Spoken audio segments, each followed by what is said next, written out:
nightmares in my head. I fear that the thoughts build up until I can't hear, that my mind fills up into a creature, and it haunts me somewhere much deeper.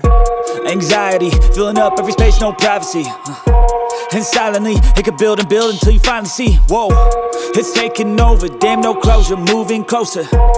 No exposure, I just wanna be a loner.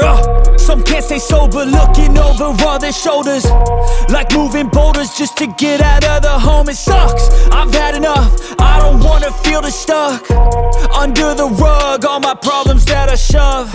I got nightmares in my head. I fear that the thoughts build up until I can't hear, that my mind fills up into a creature, and it haunts me somewhere much deeper.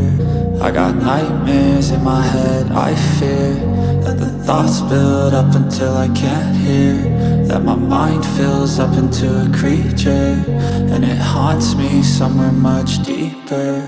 I've been feeling weird, I can't seem to focus good enough. Nothing's really clear, sometimes it could be a little tough. I just need to feel like the end's in sight for me, but let's be really real, anxiety can foggy all this stuff. I've been feeling weird, I can't seem to focus good enough. Nothing's really clear, sometimes it could be a little tough. I just need to feel like the end's in sight for me, but let's be really real, anxiety can foggy all this stuff. It sucks when you finally feel like giving up. Oh God, no luck, everything feels like you're sticky stuck. I'm lost, handcuffed to the bed where I sleep, don't give a fuck. Can't stop, unplug.